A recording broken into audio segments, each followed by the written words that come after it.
ಅಧ್ಯಕ್ಷರು ಕಮಿಟಿ ಅಧ್ಯಕ್ಷರು ಶ್ರೀ ಈಶ್ವರ್ ಭಟ್ ಬಂಜಿಗುಡ್ಡೆ ಇವರು ಕೂಡ ಜೊತೆಯಾಗಿ ಆಗಮಿಸಲಿದ್ದಾರೆ.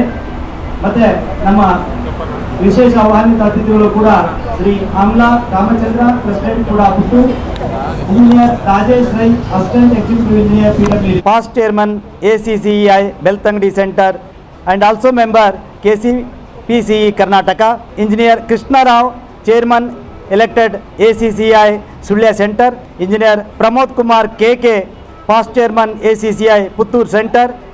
ಮತ್ತು ಇದೆಲ್ಲ ಕಾರ್ಯಕ್ರಮಕ್ಕೆ ಮುಖ್ಯ ರೂವಾರಿಯಾಗಿ ನಮ್ಮ ಈ ಪುತ್ತೂರು ಸಿವಿಲ್ ಇಂಜಿನಿಯರ್ ಅಸೋಸಿಯೇಷನ್ನ ಚೇರ್ಮನ್ ಶ್ರೀಯುತ ಶಿವರಾಮ್ ಮಾಥವ್ ಬೆಲ್ಟೆಕ್ 2026 ಈ ಕಾರ್ಯಕ್ರಮವನ್ನು ಅಧಿಕೃತವಾಗಿ ಉದ್ಘಾಟನೆ ಮಾಡಲಿಕ್ಕೆ ನಮ್ಮ ಪುತ್ತೂರಿನ ಜನಪ್ರಿಯ ಶಾಸಕರು ಶ್ರೀ ಅಶೋಕ್ ಕುಮಾರ್ ರೈ ಅವರು ಅಧಿಕೃತವಾಗಿ ಉದ್ಘಾಟನೆ ಮಾಡ್ತಾ ಇದ್ದಾರೆ.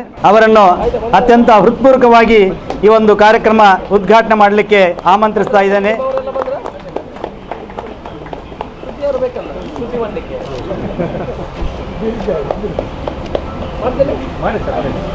ಧನ್ಯವಾದಗಳು ಸರ್. ನಮ್ಮ ಜನಪ್ರಿಯ ಶಾಸಕರಿಂದ ಈ ಕಾರ್ಯಕ್ರಮ ಅಧಿಕೃತವಾಗಿ ಉದ್ಘಾಟನೆ ಆಗಿದೆ.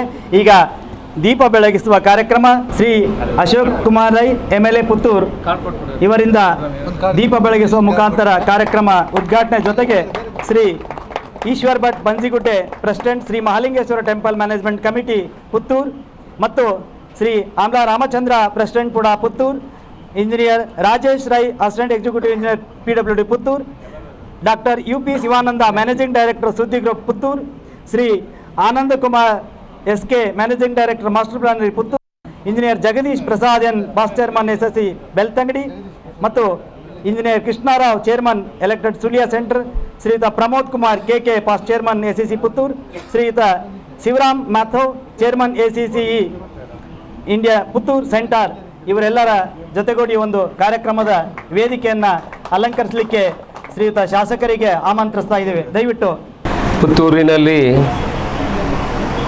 ಆಯೋಜನೆ ಮಾಡಿದಂಥ ಬಿಲ್ಟೆಕ್ 2026 ಇದರ ಉದ್ಘಾಟನಾ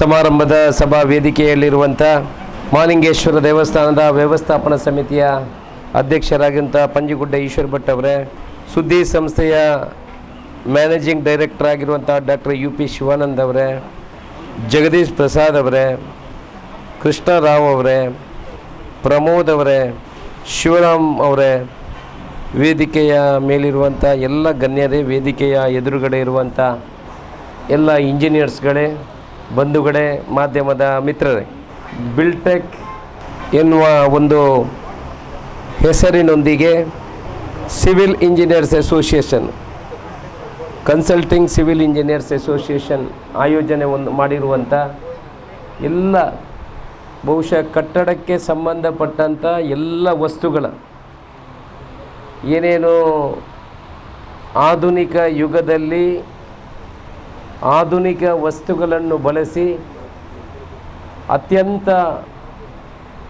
ಬೇಗ ಕಟ್ಟಡಗಳ ನಿರ್ಮಾಣ ಯಾವ ರೀತಿ ಮಾಡ್ಬೋದು, ಹೊಸ ಹೊಸ ತಂತ್ರಜ್ಞಾನಗಳು ಯಾವ ರೀತಿ ನಮ್ಮ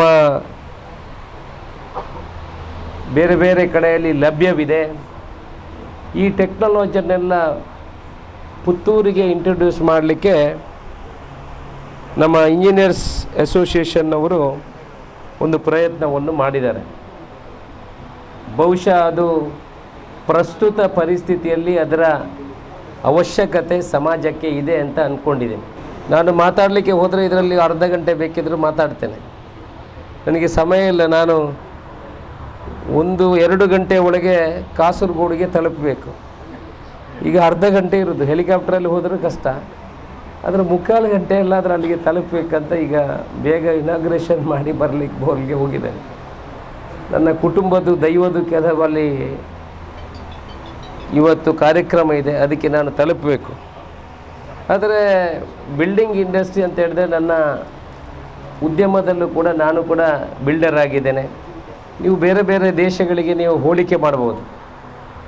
ನಮ್ಮ ದೇಶದಲ್ಲಿ ಒಂದು ರಸ್ತೆ ನಿರ್ಮಾಣ ಮಾಡಬೇಕಿದ್ರೆ ಕಾಂಕ್ರೀಟ್ ಹಾಕಿ 20 ದಿವಸ ಬಿಟ್ಟು ಆ ಕಡೆ ಈ ಕಡೆ ಕಬ್ಬಿನ ಇಟ್ಟು ಒಂದು ಕಾಂಕ್ರೀಟ್ ರಸ್ತೆ ನಿರ್ಮಾಣ ಮಾಡಬೇಕಿದ್ರೆ 25 ಒಂದು ತಿಂಗಳು ಬೇಕು. ನೀವು ಚೈನಾಕ್ಕೆ ಹೋಗಿ, ಚೈನಾಕ್ಕೆ ಹೋದರೆ 1 ಗಂಟೆಯಲ್ಲಿ ನಿಮ್ಮನ್ನು ಆ ರಸ್ತೆಯಲ್ಲಿ ಹೋಗಲಿಕ್ಕೆ ಬಿಡ್ತಾರೆ. ಒಂದೇ 1 ಗಂಟೆ. ನೀವು 1 ಗಂಟೆ ಬಿಟ್ಟು ಆ ರಸ್ತೆ ಮೇಲೆ ಗಾಡಿಯನ್ನು ಓಡಿಸ್ಬೋದು. ಮತ್ತು ಒಂದು ದಿವಸದಲ್ಲಿ ಸಾಧಾರಣ 7 ಕಿಲೋಮೀಟ್ರ್ 4 ಲೇನ್ ಕಾಂಕ್ರೀಟೀಕರಣ ಮಾಡ್ತಾರೆ. ವಿತ್ ಫ್ಯಾಬ್ರಿಕೇಷನ್ ಸ್ಟೀಲ್ ಹಾಕಿ 1 ಗಂಟೆಯಲ್ಲಿ 7 ಕಿಲೋಮೀಟ್ರ್ ಕಾಂಕ್ರೀಟ್ ಹಾಕ್ತಾರೆ. ಈ ಕಡೆಯಿಂದ ಕಾಂಕ್ರೀಟ್ ಹಾಕೋದು, ಆ ಕಡೆ ಗಾಡಿ ಹೋಗುವಂಥದ್ದು. ಮತ್ತು ಎಲ್ಲ 4 ಲೇನ್ ಮ್ಯಾನೇಜ್ಮೆಂಟ್. ನಮ್ಮಲ್ಲಿ ಏನು ಮಾಡೋದು, ಒಮ್ಮೆ ಡಾಮಾರ್ ಮಾಡೋದು, ಇನ್ನೊಮ್ಮೆ ಪ್ಯಾಚ್ ವರ್ಕ್ ಮಾಡೋದು, ಪುನಃ ಅದಕ್ಕೆ ಡಾಮಾರ್ ಮಾಡೋದು, ಇನ್ನೊಮ್ಮೆ ಕಾಂಕ್ರೀಟ್ ಮಾಡ್ಬೋದು. 6 ವರ್ಷ ಆಗುವ ಕಾಂಕ್ರೀಟ್ ಎದ್ದು ಹೋಗೋದು, ಪುನಃ ಅದನ್ನು ಅಗಲ ಮಾಡೋದು. ಇದೇ NHEI PWD ರಸ್ತೆಗಳು ಸರ್ಕಾರದಿಂದ ಆಗುವಂಥದ್ದು. ಪ್ರೈವೇಟ್ ಇದರಲ್ಲೂ ಕೂಡ ಹಾಗೆ. ನಾವು ಭಾರಿ ನಿಧಾನ. ಒಂದು ಕಾಂಕ್ರೀಟ್ ಸ್ಲ್ಯಾಬ್ ತೆಗಿಬೇಕಿದ್ರೆ ಈಗ ಎಷ್ಟು ದಿವಸ ಸ್ಲ್ಯಾಬ್ ತೆಗಿಬೇಕಿದ್ರೆ 21 ದಿವಸ. ನಾವು 12 ದಿವಸಕ್ಕೆ ತೆಗಿತೇವೆ. 12 ದಿವಸ ನಾವು ಒಂದು ಸ್ಲ್ಯಾಬಲ್ಲಿ 12 ದಿವಸಕ್ಕೆ ಹಾಕ್ತೀವಿ. ಕಾಂಕ್ರೀಟ್ ಆ ರೀತಿ ಹಾಕಬೇಕು. ನೀವು ಕಾಂಕ್ರೀಟ್ ಹಾಕಿದರೆ ಸ್ಟ್ರಕ್ಚರಲ್ ಡಿಸೈನ್ ಈಗ ಹಾಗೆ 12 ಡೇಸ್ ಸ್ಲ್ಯಾಬ್. ಇಲ್ಲಂದರೆ ಒಂದು ಬಿಲ್ಡಿಂಗ್ ಮಾಡಲಿಕ್ಕೆ ಎಷ್ಟು ವರ್ಷ ಬೇಕು? ನಾವು 70,000 ಸ್ಕ್ವೇರ್ ಫೀಟ್ನ ಬಿಲ್ಡಿಂಗನ್ನು 6 ತಿಂಗಳಲ್ಲಿ ಸ್ಟ್ರಕ್ಚರಲ್ ಫಿನಿಷ್ ಮಾಡ್ತೇವೆ. 6 ತಿಂಗಳಲ್ಲಿ ಬೇಸ್ಮೆಂಟ್ ಮಾತ್ರ ಒಂದು 45 ಡೇಸು ಫೌಂಡೇಶನು. ಬಾಕಿದು ಎವ್ರಿ 12 ಡೇಸಿಗೆ ಒಂದೊಂದು ಸ್ಲ್ಯಾಬ್ ಹಾಕ್ಕೊಂಡು ಹೋಗ್ತೀವಿ. ಈಗ ಇವ್ರಿಗೆ ಹೇಳಿದ್ದೀನಿ 12 ಡೇಸಿಗೆ ಒಂದು ಸ್ಲ್ಯಾಬ್ ಮಾಡಿ ಕಲೀಬೇಕು ಅಂತ. ಹಾಗೆ ಇಂಜಿನಿಯರಿಂಗಲ್ಲಿ ಬೇಕಾದಷ್ಟು ಕಲೀಲಿಕ್ಕಿದೆ. ಸರ್ಕಾರದ ಕೂಡ ಅದಕ್ಕೆ ಬೇಕಾದಷ್ಟು ವ್ಯವಸ್ಥೆಗಳು ಆಗಬೇಕು. FIR ನಾನು ಇಲ್ಲಿ ಬರುವಾಗ ಇಲ್ಲಿ FIR ಇರಲಿಲ್ಲ. ಆನಂತರ ಎಷ್ಟೋ ಜನ ಅರ್ಧ ಬಿಲ್ಡಿಂಗಲ್ಲಿ ನಿಲ್ಲಿಸಿದರು. ಈಗ FIR ರೆಸಿಡೆನ್ಷಿಯಲ್ಗೆ 2.5 ಕೊಟ್ಟಿದ್ದೀವಿ, ಕಮರ್ಷಿಯಲ್ಗೆ 2 FIR ಇದೆ. ಇದರ ಬಗ್ಗೆ ಪುತ್ತೂರು ಇಂಜಿನಿಯರ್ಸು ಗಮನ ಹರಿಸುವುದು ಭಾರಿ ಕಡಿಮೆ ಅಂತ ನಾನು ತಿಳ್ಕೊಂಡಿದ್ದೀನಿ. ಈಗ ರೆಸಿಡೆನ್ಷಿಯಲ್ ಕಮರ್ಷಿಯಲ್ ಕಟ್ಟುವುದಿದ್ರೆ ಅದಕ್ಕೆ 2 ಇದೆ FIR. ರೆಸಿಡೆನ್ಷಿಯಲ್ ಕಟ್ಟಿದ್ರೆ 2.5 ಇದೆ. ಮಂಗಳೂರಲ್ಲಿ ರೆಸಿಡೆನ್ಷಿಯಲ್ ಕಮರ್ಷಿಯಲ್ ಕಟ್ಟುವುದಿದ್ರೆ 2.5 ಇದೆ. ಇಲ್ಲಿಗೆ ಯಾಕೆ ಅದು? ಇಲ್ಲಿ ಪ್ರೀಮಿಯಂ FIR ಇಲ್ಲ, TDR ಇಲ್ಲ, ಅದು ಬೇರೆ ವಿಚಾರ. ಆದರೂ 2.5 FIR ಕೊಡಬೇಕಲ್ಲ. ನಾನೀಗ ಅದನ್ನು ಕೂಡ ನೀವೇನು ಹೇಳಿಲ್ಲ. ನನಗೆ ಯಾರೂ ಕೂಡ ಇಂಜಿನಿಯರಿಂಗ್ನಾಗಲಿ ಇಲ್ಲ ಇಲ್ಲಿ ಅವರು ಲೋಕಲ್ನವರು ವಿನಂತಿ ಮಾಡಲಿಲ್ಲ. ನಾನೇ ಅದನ್ನು ಓದಿ ಸ್ಟಡಿ ಮಾಡಿ ಸರ್ಕಾರಕ್ಕೆ ಗೆಜೆಟ್ ನೋಟಿಫಿಕೇಷನ್ ಕಳಿಸಿದ್ದೀನಿ. ರೆಸಿಡೆನ್ಸ್ ಕಮರ್ಷಿಯಲ್ ಕಟ್ಟೋದಿದ್ರು ಕಮರ್ಷಿಯಲ್ ರೆಸಿಡೆನ್ಷಿಯಲ್ ಕಟ್ಟು 2.5 FIR ಕಟ್ಟಬೇಕು ಅಂತ. ಇದರಿಂದ ಏನಾಗ್ತದೆ ಅಂತ ಹೇಳಿದ್ರೆ ಬಿಲ್ಡರ್ಸಿಗೆ ವಯಬಿಲಿಟಿ ಬರ್ತದೆ. ಬೇಕಾದಷ್ಟು ಎಷ್ಟೋ ಜನರದ್ದು ಅರ್ಧ ಬಿಲ್ಡಿಂಗ್ ಇತ್ತು. ನಾವು FIR 2 ಮಾಡಿದ ನಂತರ 2.5 ಮಾಡಿದ ನಂತರ ಈಗ ಅವರಿಗೆ ಕಂಪ್ಲೀಷನ್ ಸಿಕ್ತು. ಒಂದೊಂದು ಫ್ಲೋರ್ ಜಾಸ್ತಿ ಆಗ್ತದೆ. ಫ್ಲೋರ್ ಮೇಲೆ ಕಟ್ಟಲಿಕ್ಕೆ ನಿಮಗೆ ಕಾಸ್ಟ್ ಕಡಿಮೆ ಆಗ್ತದೆ, ಬಿಲ್ಡರ್ಸ್ಗೆ ವಯಬಿಲಿಟಿ ಆಗ್ತದೆ. ಹಾಗೆ ಇಲ್ಲಿ ಕೂಡ ಹಾಗೆ ಬೇಕಾದಷ್ಟು ಟೆಕ್ನಾಲಜಿಗಳಿಗೆ ಬಂದಿದೆ. ಕಾಂಕ್ರೀಟ್ ನೀವು ಸ್ಟೀಲ್ ಇದ್ದಿರ್ಬೋದು, ರಿಟೈನಿಂಗ್ ವಾಲ್ ಇರ್ಬೋದು, ಬಾಕಿದೆಲ್ಲ ಬೇರೆ ಬೇರೆ ಟೆಕ್ನಾಲಜಿಗಳನ್ನು ಕೂಡ ಯೂಸ್ ಮಾಡುವಂಥ ಕೆಲಸಗಳಾಗಿದೆ. ಇಂಜಿನಿಯರ್ ಸಿವಿಲ್ ಅದರಲ್ಲೂ ಕೂಡ ಇನ್ನು ಬೆಳೀತಿರುವಂಥ ನಗರ ಪುತ್ತೂರು. ಇನ್ನು ಬೇಕಾದಷ್ಟು ಬಿಲ್ಡಿಂಗ್ಗಳು ಬರಲಿಕ್ಕಿದೆ. ಈಗ ನಮಗೆ ಮೆಡಿಕಲ್ ಕಾಲೇಜಿಗೆ ಈಗಲೇ 244 ಕೋಟಿ ರೂಪಾಯಿ ನೆಕ್ಸ್ಟ್ ಇದಕ್ಕೆ ಹೋಗ್ತಾ ಇದೆ. ಯಾವುದಕ್ಕೆ? ಕ್ಯಾಬಿನೆಟಿಗೆ ಹೋಗ್ತಾ ಇದೆ. ಇವತ್ತು ಪಶುವೈದ್ಯಕೀಯ ಕಾಲೇಜ್ ಇರ್ಬೋದು, ಇಲ್ಲಿನ ಪುತ್ತೂರಿನ ಬೇರೆ ಬೇರೆ ಅಭಿವೃದ್ಧಿಗಳಿರ್ಬೋದು. ಇದು ನೀವು ಟೆಕ್ನಾಲಜಿಯನ್ನು ಮಹಾಲಿಂಗೇಶ್ವರ ದೇವಸ್ಥಾನದಲ್ಲೂ ಕೂಡ ನಿಮ್ಮ ಸಲಹೆ ಸೂಚನೆಗಳನ್ನು ನೀವು ಕೊಡಬೇಕು. ಫ್ರೀಯಾಗಿ ನೀವು ಕೊಡಿ. ಆದಷ್ಟು ನಿಮ್ಮ ಐಡಿಯಾಸ್ಗಳು ಇದ್ದರೆ ಏನಾದರೂ ಇದ್ದರೆ ಅದನ್ನು ನಾವು ತಗೊಳ್ಳುವಂಥ ಕೆಲಸವನ್ನು ಮಾಡ್ತೇವೆ. ನಮ್ಮಿಂದ ಸರ್ಕಾರದಿಂದ ಏನಾದರೂ, ನಮ್ಮ ಸರ್ಕಾರ ಬಂದ ನಂತರ ಫೈರಿನಲ್ಲಿ ದೊಡ್ಡ 18 ಮೀಟ್ರ್ ಬಿಲ್ಡಿಂಗಿಗೆ ಫೈರ್ NOC ಬೇಕಿತ್ತು. ನಾವು ಅದನ್ನು ಈಗ ತೆಗೆದಿದ್ದೀವಿ.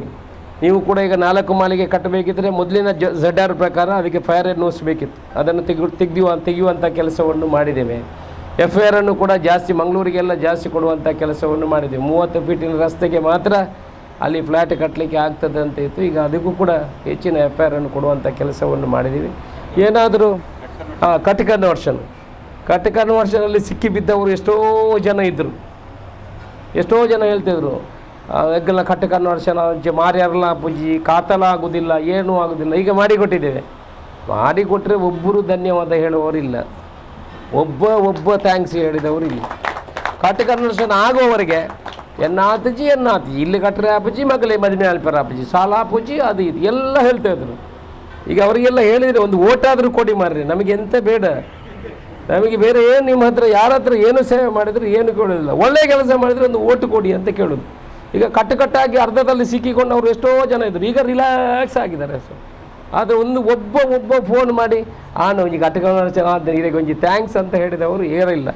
ನಾನು ಥ್ಯಾಂಕ್ಸ್ ಅಂತ ನನಗೆ ಬೇಡ, ಒಳ್ಳೆಯ ಕೆಲಸ ಮಾಡಿದ್ರೆ ಒಂದು ಓಟು ಕೊಡಿ. ಅಲ್ಲ ಶೋ ಅಂದರೆ ಡಾಕ್ಟ್ರೆ, ಒಂದು ಓಟು ಕೊಡಿ ಅಂತ ಮಾತ್ರ ಕೇಳೋದು. ಎಷ್ಟೋ ಜನರಿಗೆ ಆಕ್ರಮ ಸಕ್ರಮ ಅದು ಇದೆಲ್ಲ ಮಾಡಿ ಕೊಟ್ಟಿದ್ವಿ. ಪುತ್ತೂರಿನ ಅಭಿವೃದ್ಧಿಗೆ ಪ್ರಾಮಾಣಿಕ ಪ್ರಯತ್ನವನ್ನು ಮಾಡ್ತಾಯಿದ್ವಿ.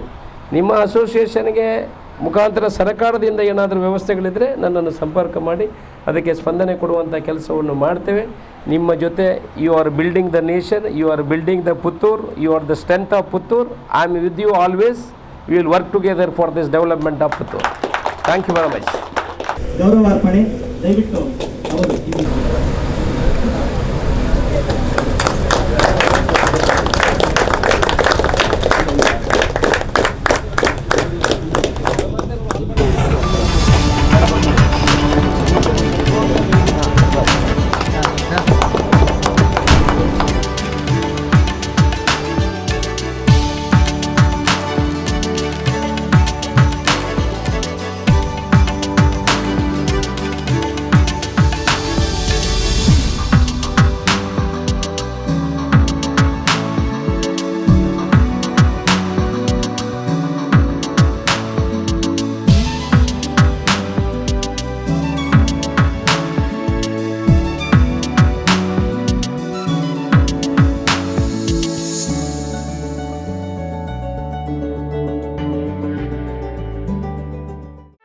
ಸುದ್ದಿ ಚಾನಲ್, ಕ್ಷಣ ಕ್ಷಣದ ಸುದ್ದಿಗಾಗಿ.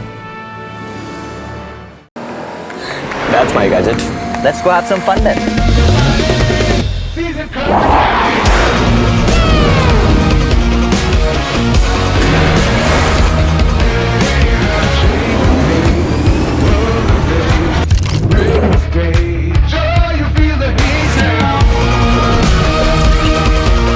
Introducing the hot and techy Brezza SCNG. Cool new SCNG tech for a cool new generation.